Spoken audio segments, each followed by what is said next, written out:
I think we have a live shot. Oh, there it is. That's the Wisconsin State Fair Expo. It's just west of Milwaukee. Vice President Harris is expected to speak this hour. These things usually run a little later than scheduled. She has been campaigning across the state of Wisconsin today. We will bring you the vice president's remarks as soon as, or preferably a moment before, she starts delivering that speech.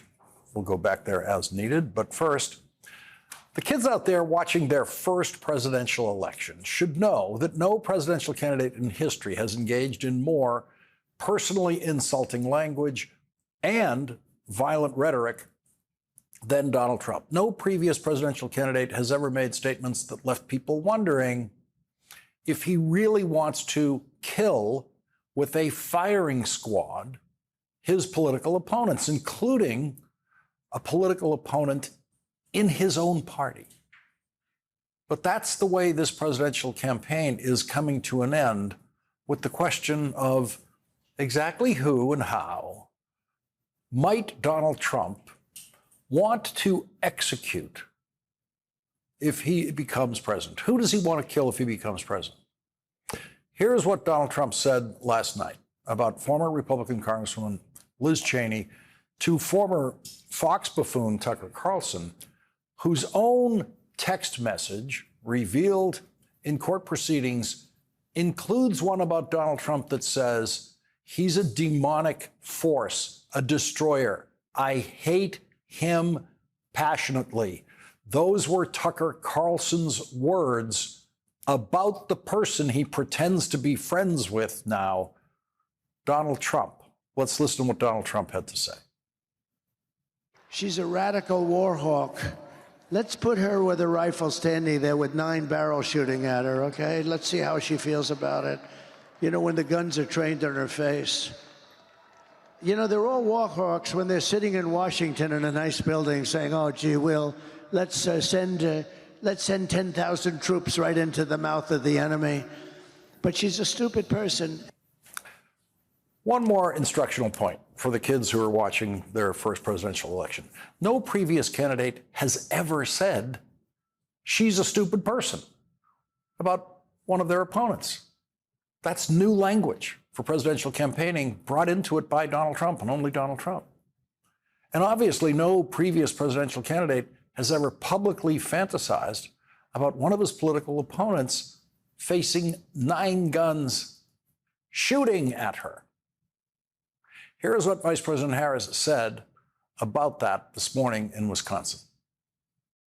He has increased his violent rhetoric, Donald Trump has, about political opponents, and in great detail, suggested rifles should be trained on former Representative Liz Cheney.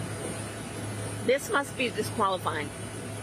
Anyone who wants to be president of the United States who uses that kind of violent rhetoric is clearly disqualified and unqualified to be president. Representative Cheney is a true patriot who has shown extraordinary courage in putting country above party.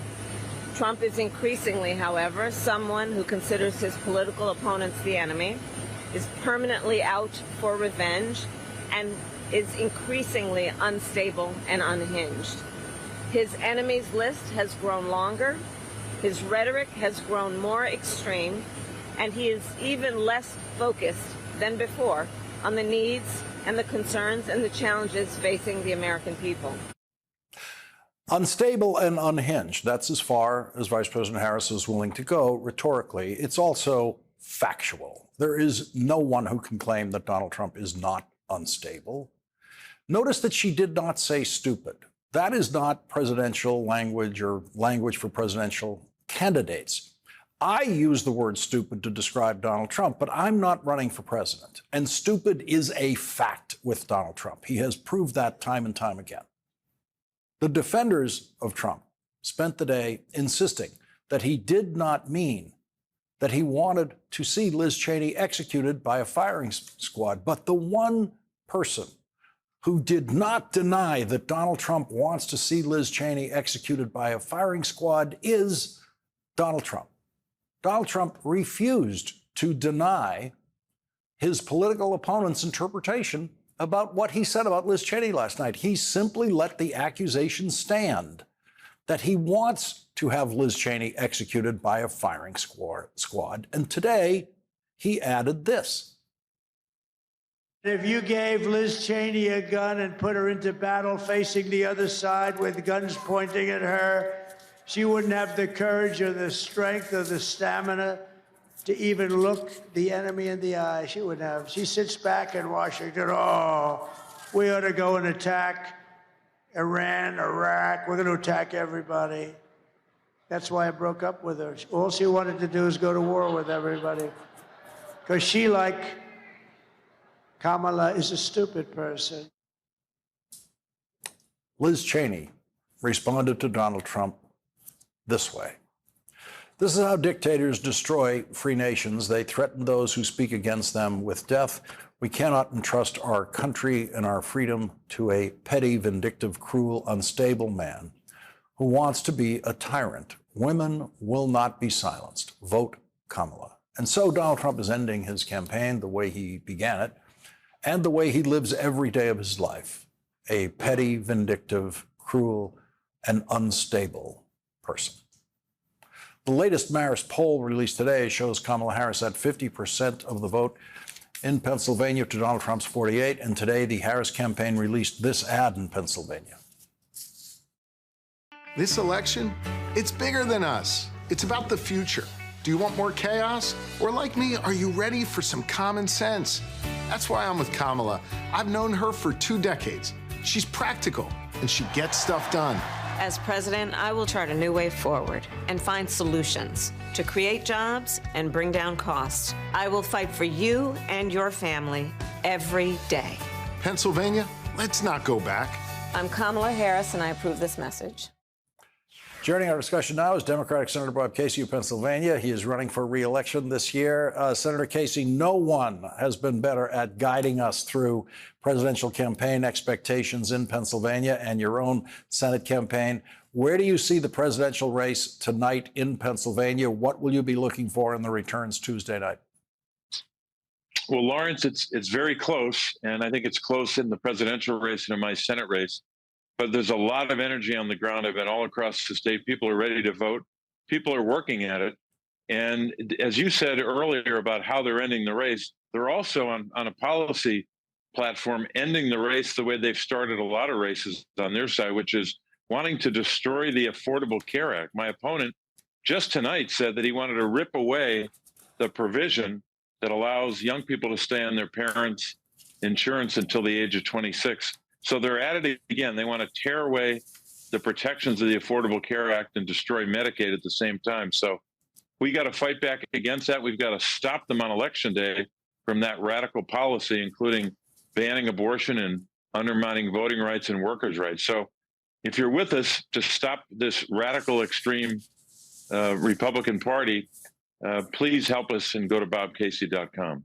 Senator, I just want to go to that point about taking health insurance away from people 26 years old and younger. This is the provision of the Affordable Care Act that allows, say, a kid who graduates from college, who might be 22, not have health insurance yet, allows that person to stay on the parent's health insurance policy until the age of 26. This has been a very important provision in my family. This has been an important position for millions of people all around the country. And your opponent did say he wants to specifically rip that insurance away from those people 26 years old and younger. And let's listen to him actually say it. We have that audio. What about this 26-year-old so they can stay on their parents' insurance? Is that Obamacare a result of Obamacare? Yeah. Well, I'm not for that. I got to get my kids working. Senator, that's not what other Republicans say. They say, oh, I want to repeal Obamacare, but we'll take care of that. Don't worry about that. They tell the lie that we'll just take care of it. At least he's telling the truth. He wants to rip that insurance away from those young people. No question about it. And Lawrence, it extends beyond that. The Republicans, like my opponent, always say positive things about some aspects of the Affordable Care Act, yet they constantly want to repeal it. And they also denigrate Medicaid over and over again, which is obviously not just a healthcare program for those without health insurance. It's the nursing home program. It's the long-term care for your loved one program. And they want to tear that up as well. So we've got to continue to fight back against this radical extreme proposals. And you know, Lawrence, from your time on the Finance Committee, that if you give away the store to big corporations and very wealthy Americans, you're putting Medicare, Medicaid, and Social Security on the chopping block because it just drains revenue and gives it all the way to the most powerful in our country. That's been my opponent's plan to support that kind of tax policy, explode the debt, and really expose those programs to massive cuts. Senator, what will you be looking for Tuesday night in early returns that might tell us where Pennsylvania is going? Well, Lawrence, I think it's so close that I'm not sure one county or one or two counties will tell us. But obviously, southeastern Pennsylvania is going to be key. Philadelphia and the 4 suburban counties around it. I'm in Pittsburgh tonight, and this region, as a region beyond Pittsburgh, is going to be determinative as well. But I don't think I doubt we'll know a result until after midnight. But between now and then, we got to keep working, and we're going to need help fighting back against these billionaires. So we can still buy more advertising, and I hope people will go to bobcasey.com to help us not just defeat my opponent and keep a Senate majority, but beat these billionaires. Pennsylvania Senator Bob Casey, thank you very much for joining us again. Thanks, Lawrence. Thank you. Well, women cannot get life-saving care now in Texas and many other states, and you don't have to ask them whether they like it or not, as Donald Trump would say. And you cannot ask the women who have been killed by the laws enforced by the Republican men of Texas government, laws made possible by Donald Trump, who appointed 3 of the Supreme Court justices who overturned Roe versus Wade. On this program on Wednesday, we reported to you the latest report by ProPublica of a woman dying in Texas because she could not receive proper medical care after a miscarriage, because that proper medical care is now a crime in Texas, thanks to Donald Trump. Like other women who have died after having a miscarriage, the latest story involves a woman who already had a child, a daughter, who will someday grow up to know who really killed her mother.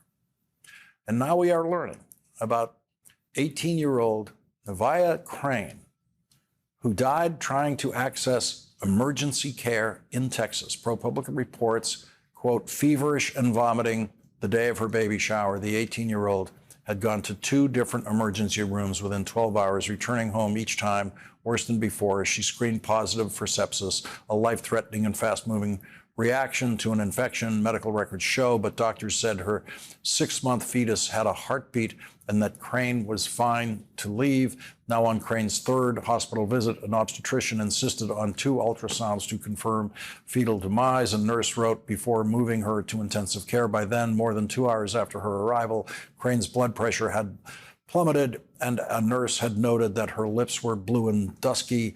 Her organs began failing. Hours later, she was dead. Nevaeh Crane would have been 20 years old today. Democratic Senate nominee in Texas, Colin Allred, reminded voters who else is to blame. This is Ted Cruz's fault. This is his abortion ban. He made it his life's work to put Texas women in these life-threatening situations. He helped elect anti-abortion state legislators and appoint federal judges he knew would threaten Texans' freedoms. He endorsed personal amendments and championed court cases undermining the freedom to access abortion. He supports no exceptions for rape, incest, or the health of the mother. And this year, he even lobbied the Supreme Court to allow states to block emergency abortion care.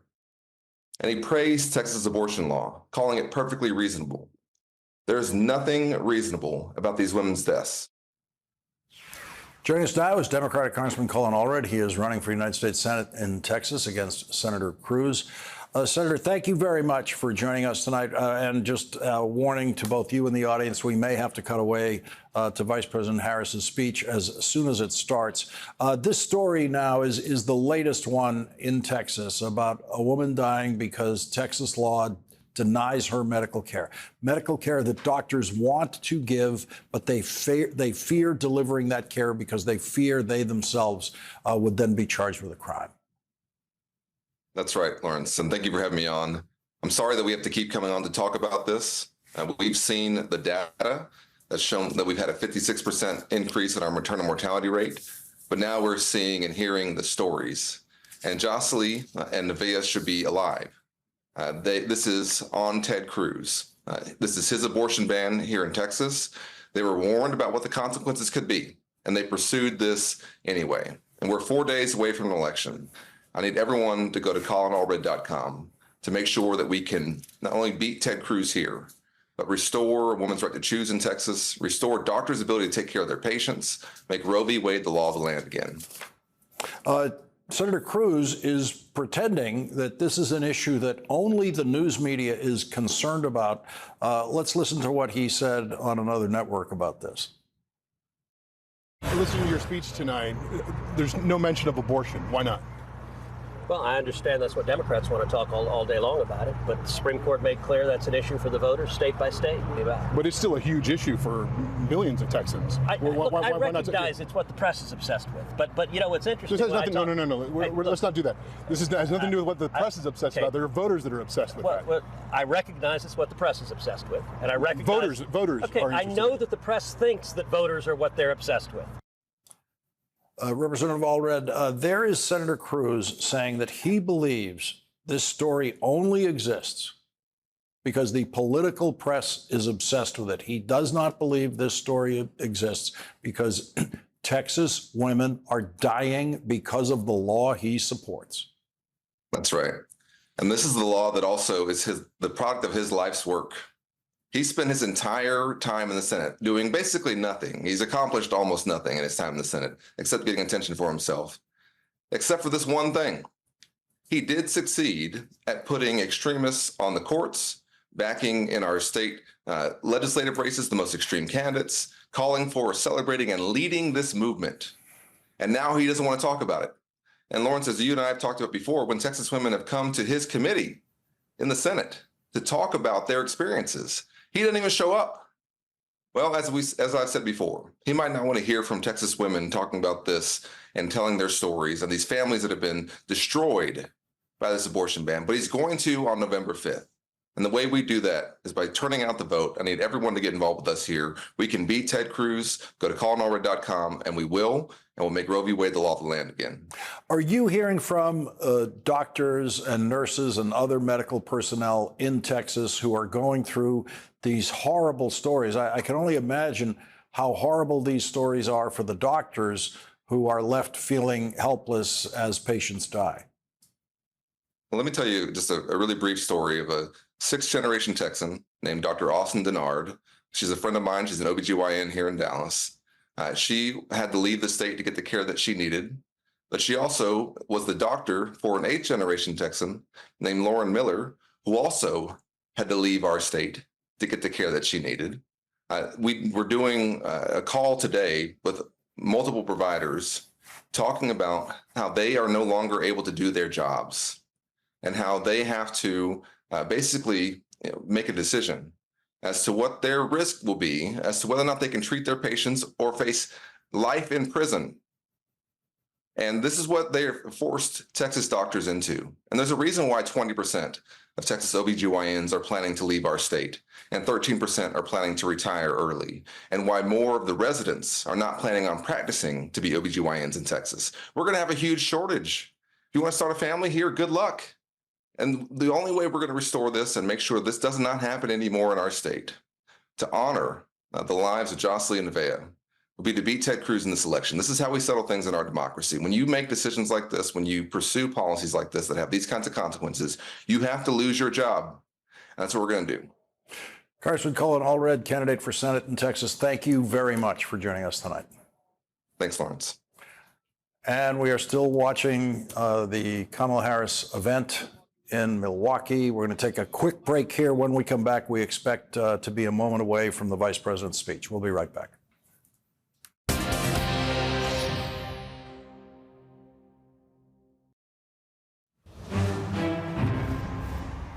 And we're going live to Vice President Harris's speech just outside of Milwaukee, Wisconsin.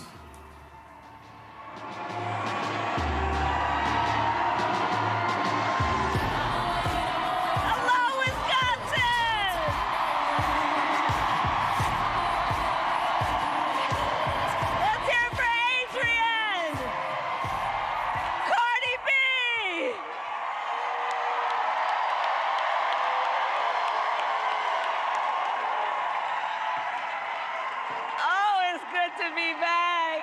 Good evening.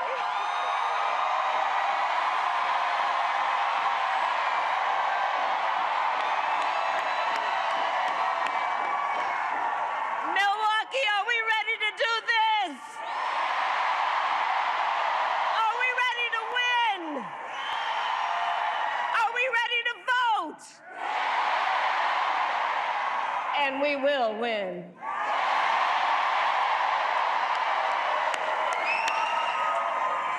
Oh, it's good to be back in Wisconsin and to be with so many leaders. I thank everyone here for taking the time out of your busy lives to be here this evening. I thank you. I thank you. I thank you. And can we please hear for Tammy Baldwin? Let's re-elect her to the United States Senate. Executive Crowley, Mayor Johnson, Cardi B, let's give it up. And can we hear it again for MC Light, Flo Millie, Glorilla, Keegan Michael Key? Oh, what a good night. All right, we got work to do in Milwaukee. Okay, 4 days left. 4 days left in the most consequential election of our lifetime, and we still have work to do. But here's the thing about all of us, we like hard work. Hard work is good work. Hard work is joyful work. And make no mistake, we will win. We will win. And here's one of the reasons why. Because when you know what you stand for, you know what to fight for.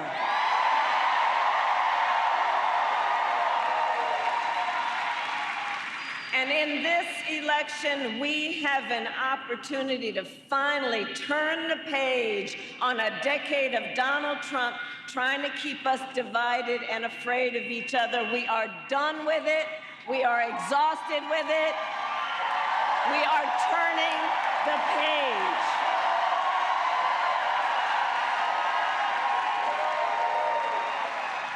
And it's because we know that's what he's about. He is constantly about trying to have Americans point their fingers at each other. But that's not who we are. That's who he is. That is not who we are.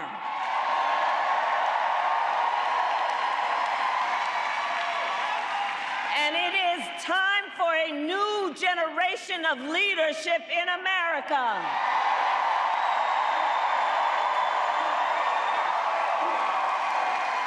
And I am ready to offer that leadership as the next president of the United States.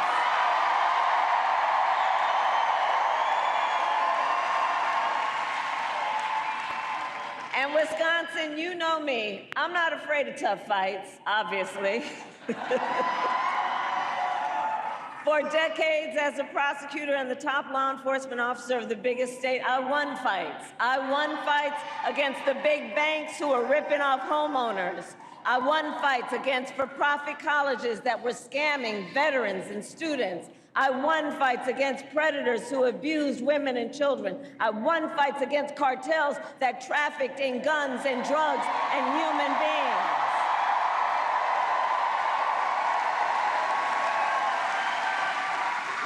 And I pledge to you, if you give me the chance to fight on your behalf, there is nothing that will stand in my way as I fight for you.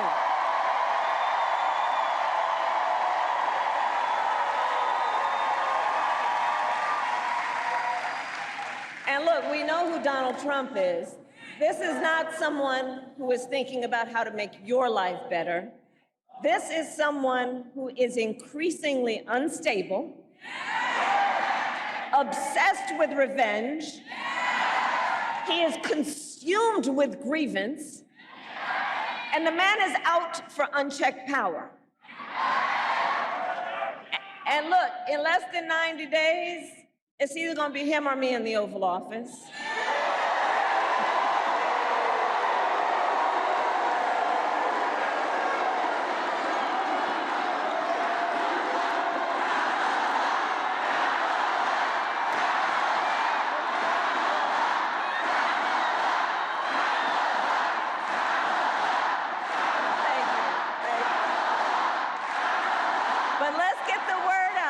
Get the word out to the folks who are not here, to just have them imagine. You know, we've all seen the Oval Office on TV. Imagine on January 20th, that day, it's either going to be Donald Trump, if he is elected, which he will not be, but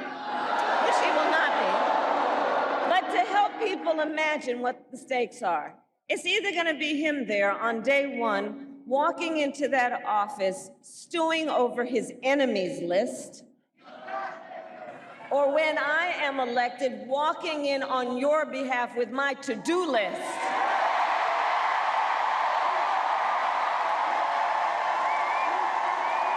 And I'm a hard worker.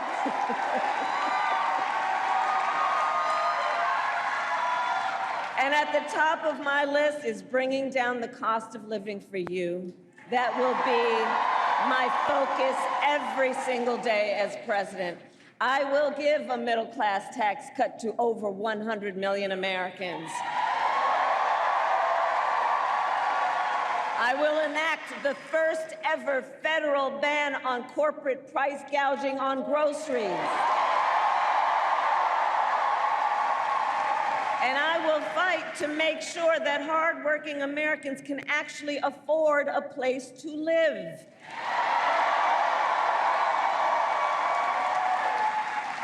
If you are caring for an elderly parent, if you are in the sandwich generation, caring for an elderly parent and young children, I will tell you my plan will cover the cost of home care under Medicare.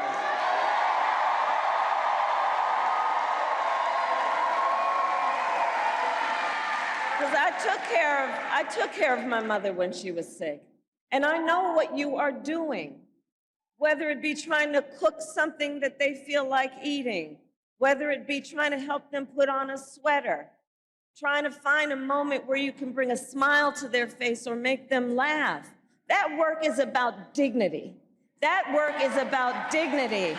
And I'm going to make sure you have the support and they have the support they deserve.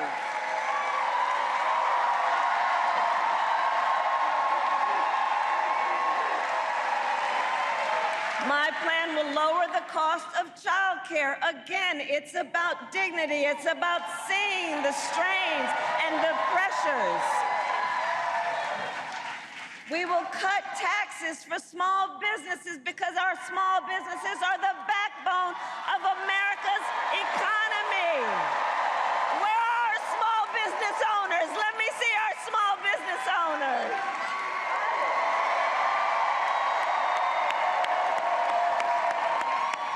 And we will lower health care costs, because here's where I come from on that. Look, I believe access to health care should be a right and not just a privilege of those who can afford it. Dignity, values about the dignity of each of us, and the responsibility of real leaders to, unlike my opponent, not think that the measure of their strength is based on who you beat down, but the true measure of strength of a leader based on who you lift up.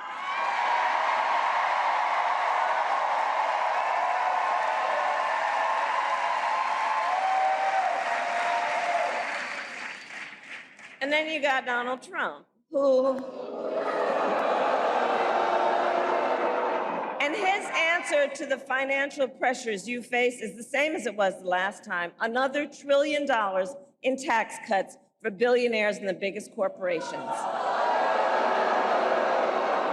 And this time he will pay for it with a 20% national sales tax on everything you buy that is imported. Clothes, foods, toys, cell phones. A Trump sales tax that would cost the average American family, the economists have measured it, more than $4,000 more a year. And on top of that, Donald Trump is still trying and still wants to get rid of the Affordable Care Act, which would throw millions of Americans off their health insurance and take us back to when insurance companies could deny people with pre-existing conditions. You remember what that was like? Well, we are not going back. We are not going back. We're not.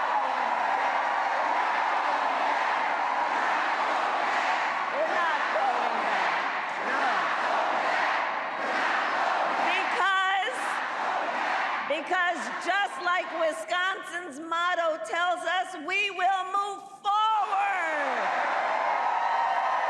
Yes, we will. I love Wisconsin. And ours is a fight for the future, and it is a fight for freedom. Like the fundamental freedom of a woman to make decisions about her own body and not have her government telling her what to do.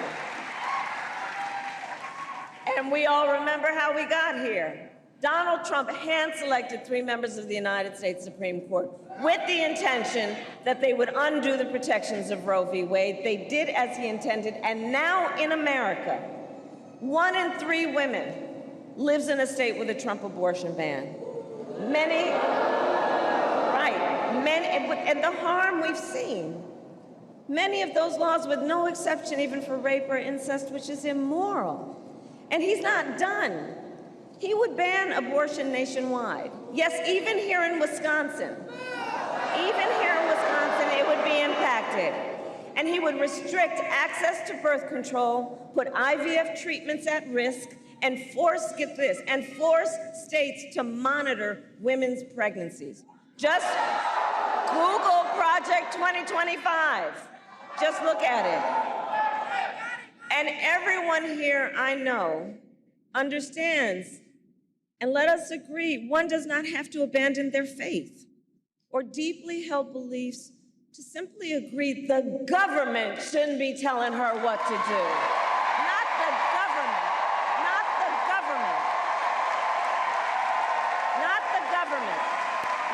People up in a state legislature, and certainly not Donald Trump.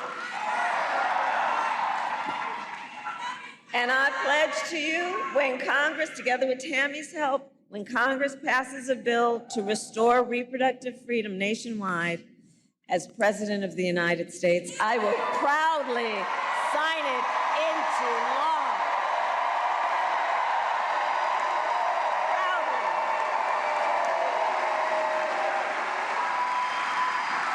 So, Wisconsin.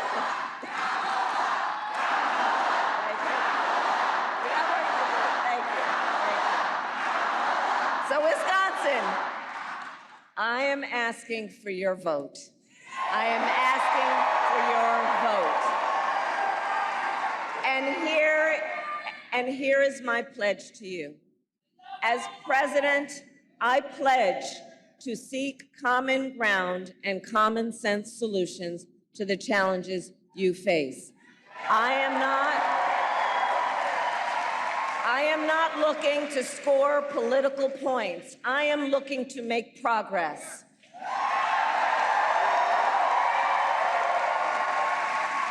And I pledge to listen to those who will be impacted by the decisions I make. I pledge to listen to experts, to listen to people who disagree with me.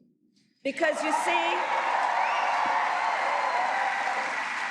unlike Donald Trump, I don't believe that people who disagree with me are the enemy.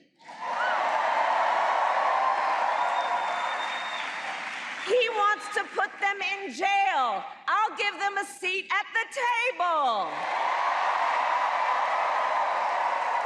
That's what real leadership is about. That's what strong leadership is about.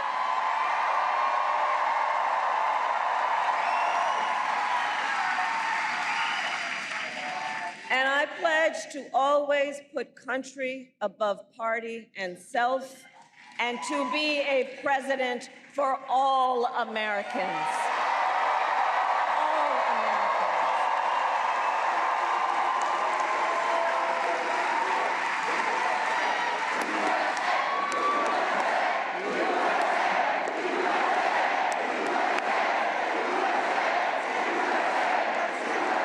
So that is my pledge to you, Wisconsin. And now I ask you a question. Who here has already voted?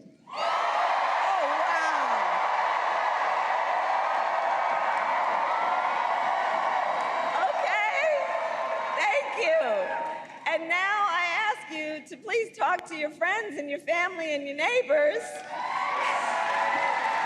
and share your perspective on why this election is so important. And for you who have not voted yet, no judgment. Let me just be clear, no judgment at all.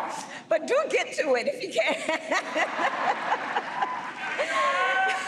And for those who have not yet voted, please think about right now your plan for voting, and think about where and when you will vote. And if you live here in Milwaukee, remember you can vote early now through Sunday, November 3rd.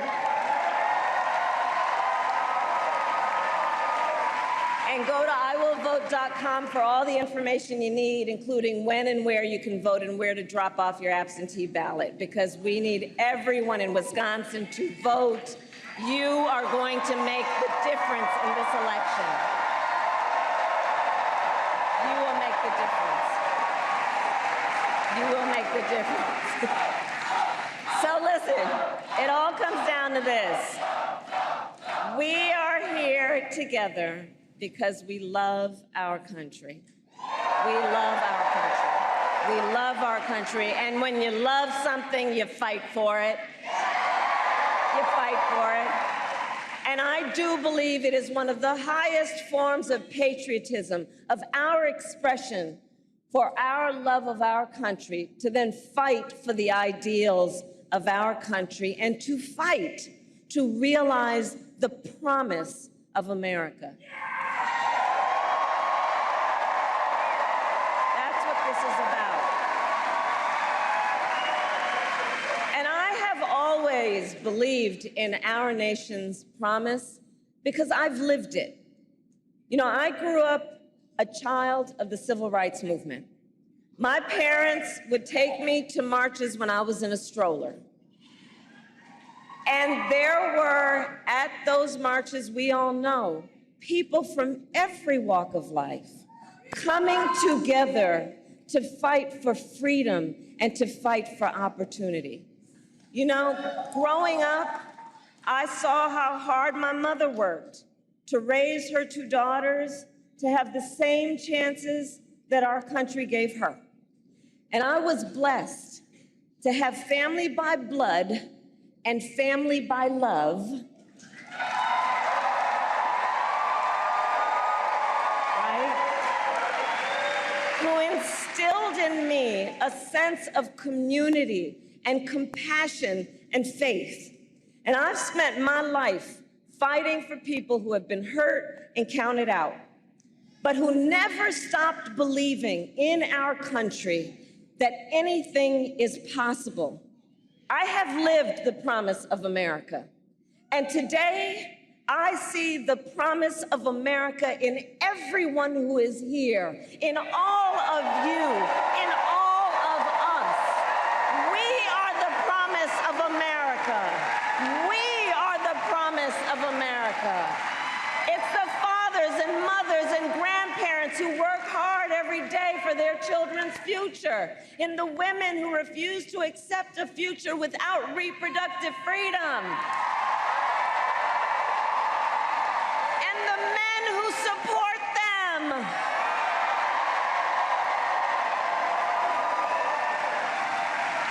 It's in the Republicans who never voted for a Democrat before, but put the Constitution of the United States above party.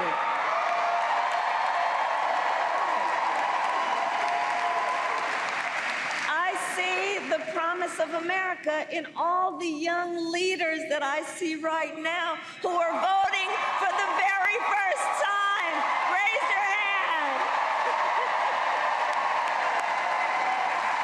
I love Gen Z.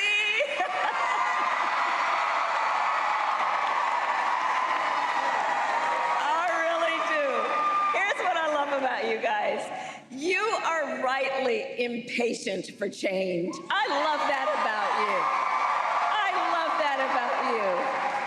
You are determined to live free from gun violence. You are going to take on the climate crisis. You are going to shape the world you inherit.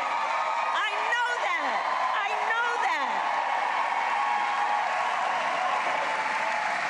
And here's the thing about our young leaders. None of this is theoretical for them.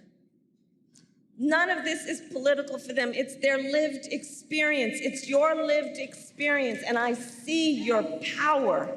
I see your power, and I am so proud of you. Can we please hear it for our first-time voters? Can we please?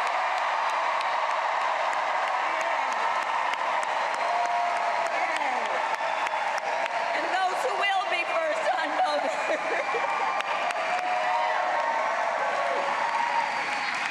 You know, the future of our country is so bright. We just have to see it. It's so bright. So listen, we got 4 days to get this thing done. 4 days. No one can sit on the sidelines. So let's spend the next 4 days so that when we look back on these days, we have no regrets about what we could have done. Let's know we did everything we could do.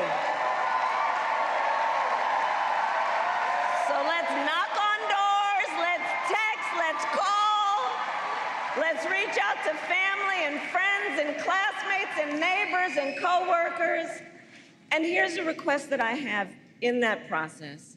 And while we are doing all of that, let's please be intentional about building community. Let's please be intentional about building community. You know, there's something about this whole Trump era, and it's made people feel like they have to.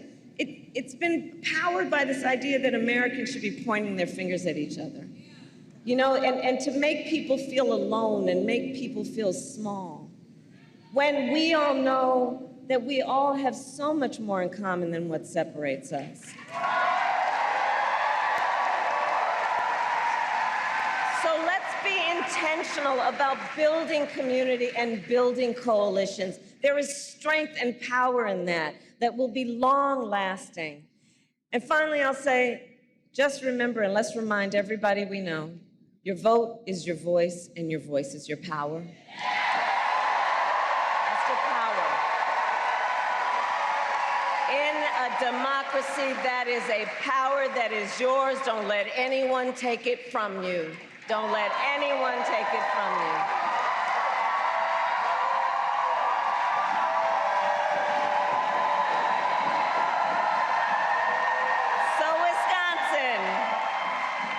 So Wisconsin, today I ask you, are you ready to make your voices heard? Do we believe in freedom? Do we believe in opportunity? Do we believe in the promise of America? And are we ready to fight for it? And when we fight, we win.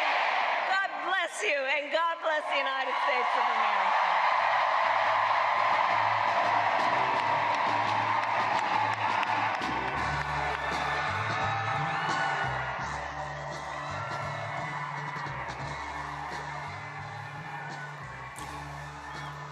And so ends the final Friday night of the Harris for President campaign. In a speech in suburban Milwaukee, in Wisconsin, crucial battleground state of Wisconsin, where the current polling is basically a tie within the margin of error. One poll shows that Kamala Harris with the higher number in that poll, but these numbers are too close to be called anything but a tie.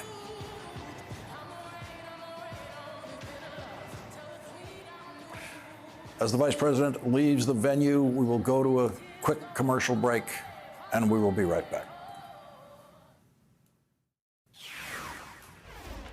Vice President Harris just finished speaking about a 20-minute speech in suburban Milwaukee, Wisconsin, the important battleground state of Wisconsin. Joining us now is Stuart Stevens. He is a veteran of 5 Republican presidential campaigns. He ran the last sane Republican presidential campaign, which was in 2012. He's a senior advisor at the Lincoln Project and the author of The Conspiracy to End America: 5 Ways My Old Party is Driving Our Democracy to Autocracy. Stuart, Vice President finishing very strong tonight, the final Friday night of a presidential campaign. You've been there. You've been in those final Friday nights. What is it like tonight in the Harris campaign? I think the Harris campaign is fascinating because at this stage in a campaign, if you look at candidates for president, they're mostly just trying to avoid terrible mistakes. They're so tired. She's getting better. Maybe it's because she didn't run for a year and a half before this, and she's fresher off the bench. But that campaign is operating at a very high level. I think that they're probably exhausted, but very focused on the task ahead. If you compare the 2 campaigns this week, it really brings it into focus. Harris had a great event down in Houston, the reproductive rights, and that extraordinary event on the Olymps. And what happened with Trump? He had that bizarre train wreck of a recreation of the 1939 Nazi rally in Madison Square Garden. And what really struck me about that was when the comedian, so-called, went out and said this stuff about Puerto Rico and Latinos, that nobody went to Donald Trump and said, look, when you go out on stage, the first thing you have to do is disavow this. Absolutely. Nobody did. And I think it just shows the inherent dysfunction and sort of shambolic nature of the Trump campaign. And here's the Trump campaign closing the week with, does he really want Liz Cheney executed by a firing squad, or is that rhetoric? And Donald Trump refuses to clarify. Yeah, let's don't forget he also spent a couple of days saying he wasn't a Nazi. That really is extraordinary. And it breaks my heart to see my old Republican friends trying to defend this. If somebody had said this about George Bush, someone who opposed the war in Iraq or Afghanistan, who had called for military tribunals against George Bush, and now was talking about this kind of language putting him up in front of 9 barrels, it's just amazing. The Secret Service would be all over that. So, it goes back to how Donald Trump announced. He announced on the 30th anniversary of the Branch Davidians in Waco, Texas, saying, I am your retribution. This is the final battle. And, that set the stage for the most violent rhetoric-laced campaign, I think, certainly in modern history. Absolutely. Yeah. We've never seen anything like it. Stuart Stevens, thank you very much for joining us on this Friday night. Thank you. We'll be right back. Kamala Harris gets tonight's last word on the campaign trail.